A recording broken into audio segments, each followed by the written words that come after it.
Good afternoon. నేను Jyotsna. 2019 group 2 rankers కు హైకోర్టులో ఊరట లభించింది. 2019 గ్రూప్ 2 మెరిట్ లిస్ట్ ను ఇటీవల తెలంగాణ హైకోర్టు సింగిల్ బెంచ్ రద్దు చేసిన విషయం మనకు తెలిసిందే కదా. ఈ మేరకు తమకు న్యాయం చేయాలంటూ పిటిషనర్లు మళ్లీ డివిజన్ బెంచ్ కు అప్పీల్ పెట్టుకున్నారు. ఈ మేరకు ఇవాళ మరోసారి వారి పిటిషన్స్ పై విచారణ చేపట్టిన ధర్మాసనం సంచలన ఆదేశాలు జారీ చేసింది. మెరిట్ లిస్ట్ చెల్లదని చెప్పిన సింగిల్ బెంచ్ తీర్పును డివిజన్ బెంచ్ సస్పెండ్ చేస్తూ మధ్యంతర ఉత్తర్వులు జారీ చేసింది. అదేవిధంగా కేసులో తదుపరి విచారణను మరో 6 వారాలకు వాయిదా వేస్తున్నట్టుగా న్యాయమూర్తులు ప్రకటించారు.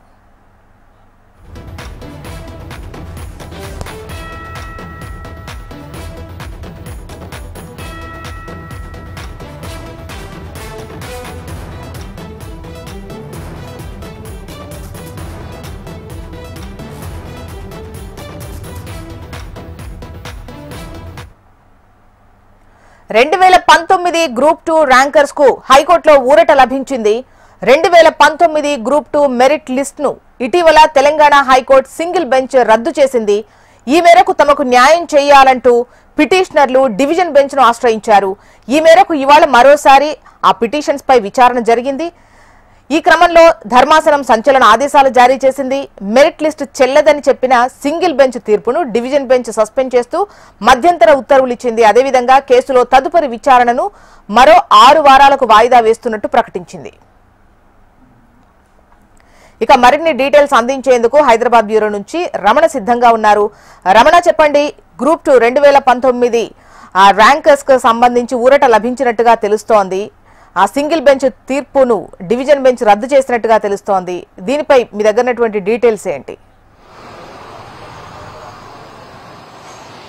జోష్న, అంటే తెలంగాణ రాష్ట్రం ఆవిర్భించిన తర్వాత రాజకీయాలన్నీ కూడా గ్రూప్స్ ఎగ్జామ్ చుట్టూ తిరిగి అని చెప్పాలి.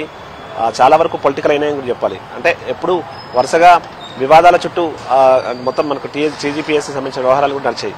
అంటే ఒకవైపు లీకేజ్లకు సంబంధించిన ఇష్యూస్ కావచ్చు, కోర్టు మెట్లెక్కినటువంటి సందర్భాలు చూసాం.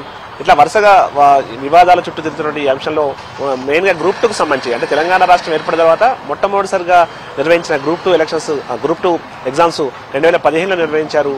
దానికి సంబంధించి 2019లో నియామకాలు కూడా చేశారు. అయితే అప్పుడు కొంతమంది కోర్టును ఆశ్రయించడం జరిగింది. ఆ కోర్టులో ప్రధానంగా అందులో ఏదైతే ఎగ్జామ్ రాసేటప్పుడు వైట్నర్ యూజ్ చేయడం కావచ్చు, తర్వాత కొన్ని ఆన్సర్స్ను ఎరైజ్ చేసి మళ్ళీ రీరైట్ చేయడం కావచ్చు, ఇలాంటివి కొన్ని ఉన్నాయనేటువంటి ఆరోపణలు చేశారు. దానికి సంబంధించి విచారణ కమిటీ కూడా వేశారు. అప్పుడు ఆ విచారణ కమిటీకి సంబంధించి కోర్టు సూచనల మేరకు విచారణ కమిటీ వేసినప్పుడు దాన్ని టెక్నికల్ కమిటీ కూడా నిజమని చెప్పడంతో ఆ కోర్టు మొన్నటి సింగిల్ బెంచ్ సంబంధించిన తీర్పులో మనం చూసాం. సింగిల్ బెంచ్ సుదీర్ఘ వాదనలు విన్న తర్వాత ఆ విధంగా అంటే ఎరైజ్ చేసిన వాటిని మూల్యాంకనం తిరిగి చేయడం కావచ్చు, అవన్నీ పూర్తిగా పరిశీలించాల్సిన అవసరం ఉంది. అట్లా చేయకుండా నియామకాలు ఎలా చేస్తారంటూ కూడా అంటే మొత్తం అప్పటి గ్రూప్ 2 ఎగ్జామ్స్ పూర్తిగా అంటే అప్పుడు ఏవైతే ఉన్నాయో మళ్ళీ రీవాల్యుయేషన్ చేసి అప్పటి పరీక్షలో ఎవరైతే నియమించబడ్డారో వారికి సంబంధించిన ఫలితాలను రద్దు చేసినట్టు కూడా ఒక సంచలన తీర్పు ఇచ్చింది. అయితే దాన్ని అంటే అప్పటి నుంచి కూడా టీజీపీఎస్సీ సంబంధించిన ఉద్యోగులు ఏదైతే టీం ఉంటుందో ఆ టీం అంతా కూడా అప్పటి కసరత్తులు చేసింది. టీజీపీఎస్సీ తీవ్రస్థాయిలో కసరత్తులు చేసింది. ఏం చేద్దామని ఆ తీవ్రస్థాయిలో కసరత్తు చేసిన తర్వాత మళ్ళీ అప్పుడు అభ్యర్థులు ఎవరైతే సెలెక్ట్ అయ్యారో వారంతా కూడా ఏదైతే డివిజన్ బెంచ్ కి తమ అప్పీల్ కూడా చేసుకున్నారు. ఈ క్రమంలోనే డివిజన్ బెంచ్ లో కూడా ఈరోజు సుదీర్ఘ వాదనలు కొనసాగాయి. సుదీర్ఘ వాదనల తర్వాత ఆల్రెడీ మేము ఉద్యోగంలో ఉన్నాం, మాకు సంబంధించి ఎలాంటి ఇబ్బందులు లేవు, పూర్తి స్థాయిలో అన్ని పరిశీలించాకే అప్పుడు నియామక పత్రాలు అందజేశారంటూ కూడా వారు చేశారు. దాన్ని పూర్తి స్థాయిలో ఏకీభవించిన ధర్మాసనం అయితే ఇప్పుడు సింగిల్ బెంచ్ ఇచ్చిన తీర్పును రద్దు చేసింది. ప్రస్తుతం అయితే 6 వారాల పాటు తర్వాత మళ్ళీ విచారణ చేస్తాం, దీనికి సంబంధించి మళ్ళీ తిరిగి మూల్యాంకనం చేయాల్సిన అవసరం లేదంటూ కూడా కొన్ని వ్యాఖ్యలు కూడా చేసింది. ఈ క్రమంలో ఖచ్చితంగా గ్రూప్ 2 ఉద్యోగులకైతే ఇది ఊరటని చెప్పాలి. ఒక సమయంలో టీజీపీఎస్సీ కూడా ఏం చేద్దామని మల్లగుల్లాలు పడుతున్న సమయంలో ప్రస్తుతం కోర్టు ఇచ్చిన తీర్పుతో కొంతవరకు ఊరట లభించినట్టు భావించాల్సి ఉంది. ఎందుకంటే మూల్యాంకనం చేద్దామా, తిరిగి మళ్ళీ ఎగ్జామ్ నిర్వహించడం కావచ్చు, ఎందుకంటే ఆల్రెడీ వాళ్ళంతా కూడా ఉద్యోగాల్లో వాళ్ళకి సంబంధించి ఏమైనా ఆదేశాలు జారీ చేశారా సబ్మిషన్ కు సంబంధించి?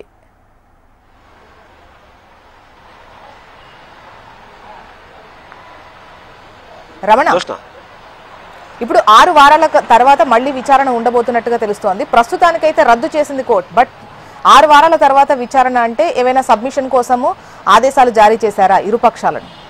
అంటే అంటే కోర్టు వ్యాఖ్యలను బట్టి చూస్తే మళ్ళీ పునర్మూల్యాంకనం అవసరం లేదనేది దాదాపు స్పష్టత వచ్చింది. ఎందుకంటే అప్పుడు టెక్నికల్ కమిటీ ఇచ్చిన వాటిలో అంటే దీన్ని మనం గ్యాంబ్లింగ్ అనుకోవడానికి కూడా లేదు. కొన్ని సందర్భాల్లో అంటే కొన్ని నిబంధనలు ఉంటాయి వైటర్కి సంబంధించి, కానీ వాటిని కూడా పూర్తిగా పరిశీలించామని కూడా అప్పుడు టెక్నికల్ కమిటీ కొన్ని రిపోర్ట్లో కొన్ని ప్రస్తావనలు చేసింది. ఆ ప్రస్తావనతో డివిజన్ బెంచ్ కూడా ఏకీభవించింది. అంటే టీజీపీఎస్సీ కూడా మళ్ళీ పరీక్ష నిర్వహించాల్సిన అవసరం లేదనేటువంటి వాదననే చేసిన నేపథ్యంలో ప్రస్తుతం అయితే ఇంకా మళ్ళీ ఎగ్జామ్ నిర్వహించడం కావచ్చు, వీళ్ళకి సంబంధించి ఏవైతే ఫలితాలను రద్దు చేయడం కావచ్చు, అవన్నీ చేయడానికి లేదంటూ కూడా కొన్ని స్పష్టమైన ఆదేశాలు ఇచ్చిన నేపథ్యంలో 6 వారాల తర్వాత కేవలం ఒక మామూలు విచారణ ఉంటుంది తప్ప ప్రత్యేకంగా మళ్ళీ అంటే మళ్ళీ ఎగ్జామ్ నిర్వహించడం కావచ్చు, వాటికి సంబంధించి చర్చ అయితే పెద్ద ఉండకపోవచ్చు. సో ఖచ్చితంగా ఇది గ్రూప్ 2 అప్పుడు నియమించబడ్డ 2016 సంబంధించిన అభ్యర్థులకైతే ఇది శుభవార్తగా చెప్పాల్సి ఉంది. దీనికి సంబంధించి ఏవైతే అడ్డంకులు ఉన్నాయో అడ్డంకులు తొలగిపోయినట్టే భావించాల్సి ఉంటుంది. జోష్న, అంటే ఇంకా వీళ్ళు రిక్రూట్మెంట్ కి అర్హుల కిందనే చూడాలి, మళ్ళీ ఎటువంటి విచారణ లేదు. ఎస్, 100% రిక్రూట్మెంట్ కు సంబంధించి వారంతా కూడా అర్హులుగానే కోర్టు చెప్పిన వ్యాఖ్యలను బట్టి చూస్తే అర్థమవుతుంది. అంటే సింగిల్ బెంచ్ ఏవైతే తన తీర్పు కాపీలో ప్రస్తావించిందో వాటితో డివిజన్ బెంచ్ పూర్తిగా విభేదించింది. అంటే ఈ క్రమంలో మనం దాన్ని బట్టి మనం అర్థం చేసుకోవాల్సి ఉంది. ఖచ్చితంగా గ్రూప్ 2కు సంబంధించిన అభ్యర్థుల నియామకాలకు ఎట్లాంటి ఇబ్బందులు లేవు. ఏవైతే టెక్నికల్ సంబంధించిన కమిటీ కొన్ని సూచనలు చేసి, అంటే ఎగ్జామ్ సంబంధించిన నియమ నిబంధనలకు సంబంధించి కొన్ని ఉల్లంఘన జరిగిందనేటువంటి వాదనతో కొంత ఏకీభవించినప్పటికీ కూడా పూర్తి స్థాయిలో అన్ని చేయాల్సింది ఇంత లాంగ్ పీరియడ్ తర్వాత కాదు చేయాల్సింది. ఆ తర్వాత అందులో పెద్దగా అంటే కొంత నిబంధనల ఉల్లంఘన జరిగింది, కానీ ఎక్కడ కూడా గ్యాంబ్లింగ్ సంబంధించి మాత్రం జరగలేదు. అభ్యర్థులు ఎక్కడ గ్యాంబ్లింగ్ పాల్పడలేనటువంటి దాంతో మాత్రం ఏకీభవించిన డివిజన్ బెంచ్ ప్రస్తుతం అయితే ఆ ఉత్తర్వులకు సంబంధించి ఆదేశాలను అంటే గతంలో ఇచ్చిన డివిజన్ బెంచ్ సింగిల్ బెంచ్ తీర్పును రద్దు చేస్తూ ఖచ్చితంగా వారిని కంటిన్యూ చేయవచ్చినటువంటి స్పష్టమైన ఆదేశాలు ఇచ్చింది. మళ్ళీ 6 వారాల తర్వాత ఏమైనా అభ్యంతరాలు ఉంటే అప్పుడు దాన్ని మళ్ళీ ఒకసారి విచారణ చేద్దామంటూ కూడా చెప్పడం జరిగింది. దాన్ని బట్టి చూస్తే దాదాపుగా ఇక ఈ పిటిషన్ సంబంధించి పెద్దగా వాదనలు కానీ విచారణ ఉండకపోయే అవకాశం అయితే లేదు. జోష్న, అంటే రమణ, మూల్యాంకనం టైంలో ఇప్పుడు ఏదైతే వైట్నర్ యూజ్ చేశారు, ఆన్సర్స్ ని ఎరేజ్ చేసి మళ్ళీ రాశారు, దీస్ కైండ్ ఆఫ్ ఉన్నాయో వాటికి సంబంధించి మూల్యాంకనం టైంలో వీటిని అంటే దృష్టిలో తీసుకొని వాటికి మార్క్స్ కేటాయించడం జరిగిందా లేదా, వాటిని పక్కన పెట్టేశారా, లేదా ర్యాంకర్స్లో అటువంటి అటెంప్ట్ చేసిన వాళ్ళు ఉన్నారా, దీనికి సంబంధించి ఎటువంటి వాదోపవాదాలు జరిగాయి? ఎందుకంటే అది నిబంధనలకు విరుద్ధం అయినప్పుడు వైట్నర్ వాడినటువంటి వాళ్లకు మార్క్ కేటాయిస్తేనే కదా ఇక్కడ ప్రాబ్లం. అంటే మీరు అన్నట్టుగానే అవన్నీ కూడా పరిగణలోకి తీసుకున్నారు.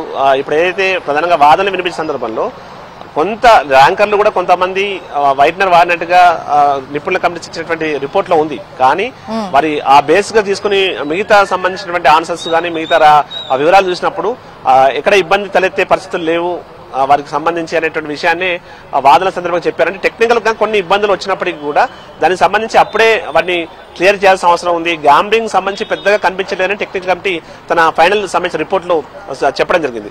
వాటిని పరిగణలోకి తీసుకున్నటువంటి డివిజన్ బెంచ్ కొంత అభ్యర్థుల తరపునే వెళ్ళినట్టుగా మనం భావించాల్సి ఉంది. గ్యాంబ్లింగ్ జరగలేదు కానీ ఖచ్చితంగా కొంత వైట్నర్ వాడడం కావచ్చు ఇవన్నీ జరిగింది. అయితే అందులో ర్యాంకర్స్ పెద్దగా లేరు అనేటువంటి వాదన ప్రధానంగా టీజీపీఎస్ చేస్తూ వచ్చింది.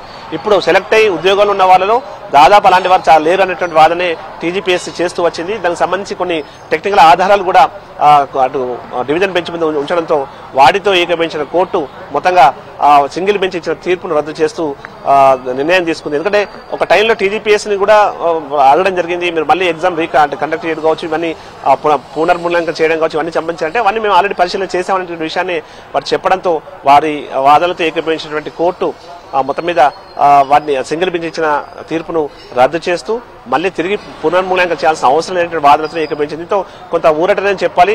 మళ్ళీ వచ్చే విచారణలో కూడా పెద్దగా ఎందుకంటే ఇవాళ జరిగిన వాదనలను మరి చూస్తే మాత్రం ఎక్కడ కూడా వీరికి ఇబ్బంది లేదనేటువంటి విషయం దాదాపు స్పష్టమవుతూ వచ్చింది.